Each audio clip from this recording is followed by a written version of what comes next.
The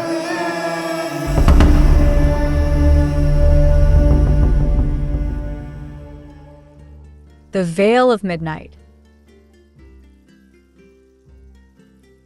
Under a sky clouded with shadows and whispers, a seemingly ordinary town lay in a slumber, its inhabitants unaware that the veil between reality and the fantastical world was growing thin. To the untrained eye, it was just a quiet place where people worked, laughed, and lived their lives, unaware of the presence of something far darker lurking beneath the surface. A place where secrets hid like rats in the walls, scurrying unseen. But for two childhood friends, Clara and Isabel, this town was home, and their lives, though full of small quarrels and petty disagreements, were marked by an unbreakable bond. Or so it seemed. Clara had always been the more practical one. Her mind worked like clockwork, predictable and methodical, while Isabel's world was one of dreams. A dreamer, an artist, she lived in a constant haze of inspiration, chasing after the echoes of far-off places and stories she had yet to tell. It was the contrast of their personalities that made their friendship so perfect. Clara grounded Isabel, and Isabel reminded Clara of the beauty in the unexplainable. They shared everything, from their hopes to their fears, and everything between. Yet, like any friendship, theirs had its moments of tension, and this one was the worst they had faced yet. The fight started over something trivial: a lost key, one of Clara's old journals, an unfinished painting left in the middle of their shared studio. But in the heat of the argument, something changed. Words were said, harsh and cutting, things that neither could take back. The damage was done. What had been an ordinary misunderstanding now hung over their heads like a storm cloud. The silence between them stretched longer than either had expected. Each day, the bitterness festered. Their once inseparable bond felt like a fragile thread about to snap. Days passed, and Clara tried to move on. She threw herself into her work, but the thoughts of Isabel's hurt face, her words, haunted her. Still, she told herself it wasn't a big deal. They'd fought before, after all. But this time felt different. She felt it in the pit of her stomach, the ache of losing something irreplaceable. It wasn't just the fight, but the distance it had created. Every day, Clara stared at her phone, debating whether or not to reach out, but her pride held her back. She had to wait, she told herself, for Isabel to come to her. But Isabel, too, was stubborn. She had her own pride, her own silence. Neither knew how to break it. Then came the night when everything changed. It started with a storm. The air was thick, the wind howling like something lost, something calling. There was an electric hum in the air, something that made the hairs on Clara's neck stand on end. It wasn't just the storm. There was something else, something more ancient, stirring beneath the surface. Clara had always been sensitive to such things, though she rarely acknowledged it. Tonight, however, she couldn't ignore the strange feeling that gripped her. She found herself standing in front of Isabel's house, her heart racing. Her feet moved of their own accord, as if driven by a force she didn't understand. The lights in the house flickered, casting eerie shadows on the walls. Clara knocked, her breath caught in her throat. No answer. She knocked again, harder this time. The door creaked open slowly, revealing the darkness beyond. Isabel? Clara's voice was tentative, but the air around her seemed to hum with urgency. She stepped inside, the faint scent of paint and old books filling the room. The house was quiet, too quiet. Clara moved through the hall, her footsteps echoing in the stillness, her pulse quickening. She reached Isabel's studio, and what she saw made her heart freeze in her chest. Isabel was sitting at her easel, her back to Clara, but it wasn't her art that grabbed Clara's attention. It was the strange symbols painted on the walls, symbols that seemed to shift in the dim light, moving like shadows, like whispers. "Isabel?"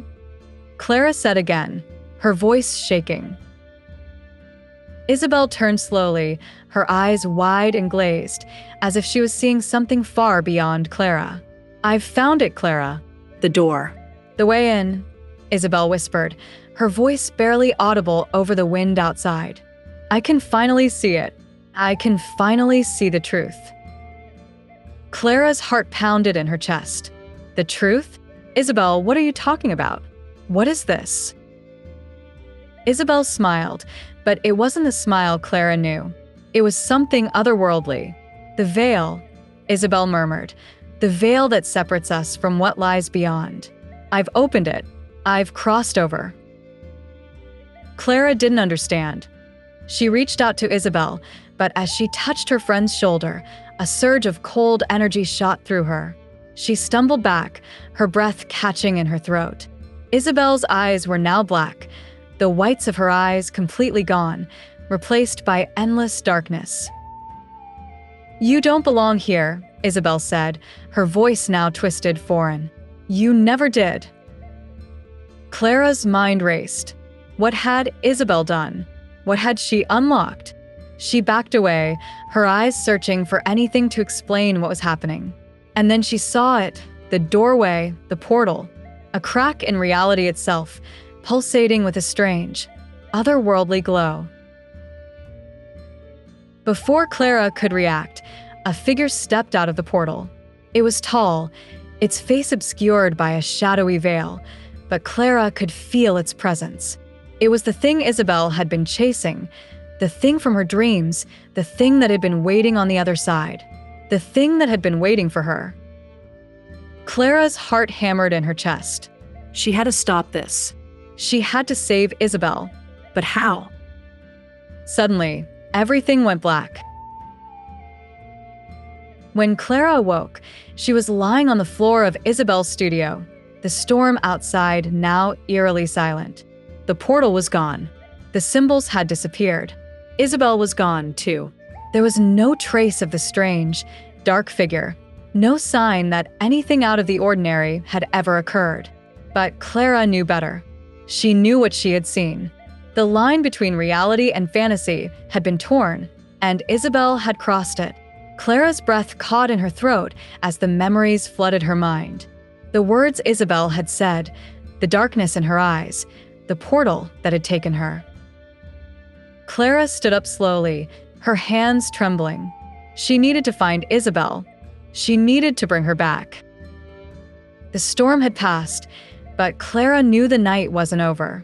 The veil had been torn, and in the silence that followed, she heard it, a whisper, faint but clear, calling her name. It was Isabel. She had to follow. But as Clara stepped toward the door, she froze. Something had shifted in the room. A chill ran through her, the air heavy with a presence that wasn't her own. There, standing in the doorway, was Isabel, but not the Isabel Clara knew. This version of Isabel was different, darker. Her eyes gleamed with that same unnatural light. "You can't save me, Clara," Isabel said, her voice barely a whisper. "I'm already gone." Clara's heart shattered as she realized the truth. Isabel had made a choice. She had chosen to step into the unknown, to embrace whatever was on the other side. And in doing so, she had crossed a line from which there was no return. But Clara wasn't ready to give up. She reached out, her voice trembling. "Please, Isabel, come back. We're still friends. We can fix this. I can help you." Isabel's face softened, just for a moment, before the darkness reclaimed her. "I'm sorry," she whispered, and with that, she was gone, vanishing into the night. Clara stood in the empty studio, her heart heavy with loss. But as the first light of dawn crept through the windows, a sense of peace settled over her. Isabel had chosen her path, and Clara had to respect that. In the end, it was the bond they had shared, the love and understanding that would guide them both. And as Clara left the house, she realized something. No matter how much they fought, no matter how far apart they had drifted, their friendship was unbreakable.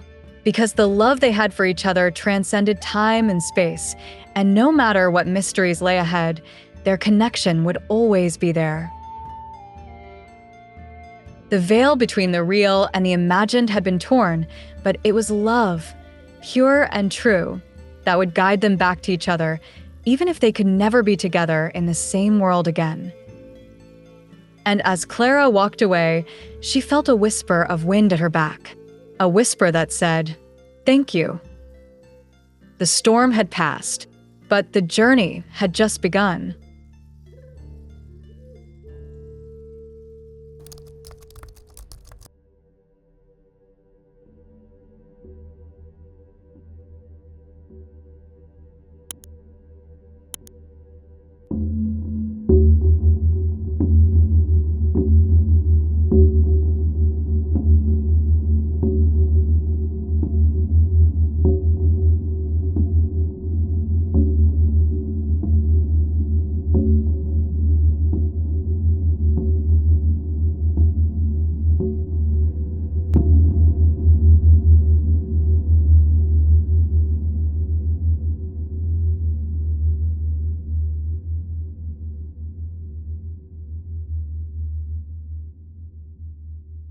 Whispering echoes.